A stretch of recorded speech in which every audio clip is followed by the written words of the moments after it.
नमस्कार दोस्तों, स्वागत है आप सभी का स्टोरी विद हनी चैनल पर। आज हम सत्यनारायण भगवान की कथा सुन रहे हैं।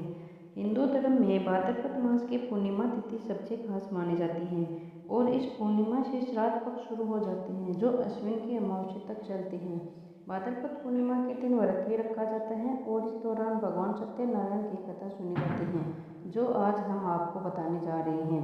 भगवान सत्यनारायण की कथा। एक बार योगी नारद जी ने भ्रमण करते हुए मृत्यु लोक के प्राणियों को अपने अपने कर्मों के अनुसार तरह तरह के दुखों से परेशान होते देखा। इससे उनका संत हृदय द्रवित हो उठा और वे वीणा बजाते हुए अपने परम आराध्य भगवान श्री हरि की शरण में हरि कीर्तन करते क्षीर सागर पहुँच गए और स्तुति पूर्वक बोले, हे नाथ, यदि आप मेरे ऊपर प्रसन्न हैं तो मृत्यु लोक के प्राणियों की व्यथा हरने वाला कोई छोटा सा उपाय बताने की कृपा करें। तब भगवान ने कहा, हे वत्स, तुमने विश्व कल्याण की भावना से बहुत सुंदर प्रश्न किया है, अतः तुम्हें साधुवाद है। आज मैं तुम्हें ऐसा व्रत बताता हूँ जो स्वर्ग में भी दुर्लभ है और महान पुण्यदायक है तथा मोह के बंधन को काटने वाला है, और वह है श्री सत्यनारायण व्रत। इसे विधि विधान से करने पर मनुष्य सांसारिक सुखों को भोगकर परलोक में मोक्ष प्राप्त कर लेता है। इसके बाद काशीपुर नगर के एक निर्धन ब्राह्मण को भिक्षावृत्ति करते देख भगवान विष्णु स्वयं ही एक बूढ़े ब्राह्मण के रूप में उस निर्धन ब्राह्मण के पास जाकर कहते हैं, हे विप्र, श्री सत्यनारायण भगवान मनोवांछित फल देने वाले हैं, तुम उनके व्रत पूजन करो, जिसे करने से मनुष्य सब प्रकार के दुखों से मुक्त हो जाते हैं। इस व्रत में उपवास का भी अपना महत्व है, किंतु उपवास से मात्र भोजन लेना ही नहीं समझना चाहिए। उपवास के समय हृदय में यह धारणा होनी चाहिए कि आज श्री सत्यनारायण भगवान हमारे पास ही विराजमान हैं, अतः अंदर व बाहर शुचिता बनाए रखनी चाहिए और श्रद्धा विश्वास पूर्वक भगवान का पूजन कर उनकी मंगलमय कथा का श्रवण करना चाहिए। सायंकाल में यह व्रत पूजन अधिक प्रशस्त माना जाता है। श्री सत्यनारायण की कथा बताती है कि व्रत पूजन करने में मानव मात्र का समान अधिकार है, चाहे वह निर्धन, धनवान, राजा हो या व्यवसायी, ब्राह्मण हो या अन्य वर्ग, स्त्री हो या पुरुष। यही स्पष्ट करने के लिए इस कथा में निर्धन ब्राह्मण, गरीब लकड़हारा, राजा उल्कामुख, धनवान व्यवसायी, साधु वैश्य, उनकी पत्नी लीलावती, पुत्री कलावती, राजा तुंगध्वज एवं गोपगणों की कथा का समावेश किया गया है। कथा सार ग्रहण करने से यह निष्कर्ष निकलता है कि जिस किसी ने सत्य के प्रति श्रद्धा विश्वास किया, उन सबके कार्य सिद्ध हो गए।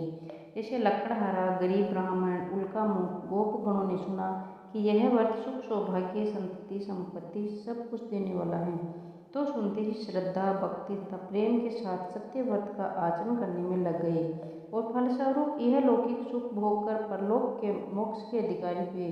साधु वैश्य ने भी यही प्रसंग राजा उल्कामुख से विधि विधान के साथ सुना, किंतु उनका विश्वास अधूरा था, श्रद्धा में कमी थी। वह कहता था कि संतान प्राप्ति पर सत्य व्रत भोजन करूंगा। समय बीतने पर उसके घर एक सुंदर कन्या ने जन्म लिया। उसकी श्रद्धालु पत्नी ने व्रत की याद दिलाई तो उसने कहा कि कन्या के विवाह के समय करेंगे। समय आने पर कन्या का विवाह भी हो गया, किंतु उस वैश्य ने व्रत नहीं किया। वह अपने दामाद को लेकर व्यापार के लिए चला गया।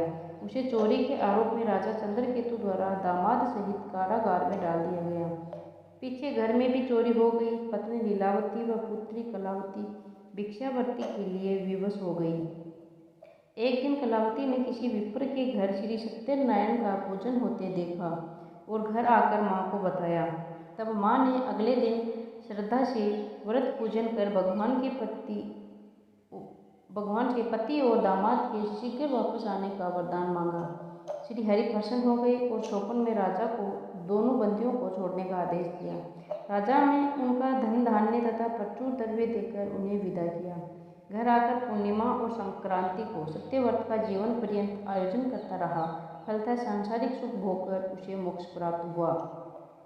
इसी प्रकार राजा तुंगध्वज ने वन में गोपगणों को श्री सत्यनारायण भगवान का पूजन करते देखा, किंतु प्रभुता के मद में चूर राजा न तो पूजा स्थल पर गया और न दूर से ही प्रणाम किया और न ही गोपगणों द्वारा दिया गया प्रसाद ग्रहण किया। परिणाम यह हुआ कि राजा के पुत्र, धन धान्य, अश्व, गजादि सब नष्ट हो गए। राजा को अकस्मात यह आभास हुआ कि विपत्ति का कारण सत्यदेव भगवान का निरादर है। उसे बहुत पश्चाताप हुआ। वह तुरंत वन में गया, गोपगणों को बुलाकर काफी समय लगाकर सत्यनारायण भगवान की पूजा की। फिर उसने उनसे ही प्रसाद ग्रहण किया। तथा घर आ गया। उसने देखा कि विपत्ति टल गई और उसकी सारी संपत्ति तथा जन सुरक्षित हो गया। राजा प्रसन्नता से भर गया और सत्यव्रत के आचरण में निरत हो गया तथा अपना सर्वस्व भगवान को अर्पित कर दिया। श्री सत्यनारायण व्रत से हमें शिक्षा मिलती है कि सत्य रूप ब्रह्मा जीवात्मा रूप में हमारे अंदर विद्यमान है। हम सब सत्य के ही स्वरूप हैं, पर माया के वश में आकर नष्ट होने वाली वस्तुओं को संग्रह करने की सोचकर संसार में मग्न हो रहे हैं। इस अज्ञान को दूर करके सत्य को स्वीकार करना और प्रभु की भक्ति करना ही मानव का धर्म है। यही सत्यनारायण व्रत और कथा का सार है। तो दोस्तों, यह थी आज की कथा। तो आपको पसंद आई होगी। अगर पसंद आई है तो वीडियो को लाइक करिए और चैनल पर नए हो तो चैनल को सब्सक्राइब जरूर करिए। धन्यवाद।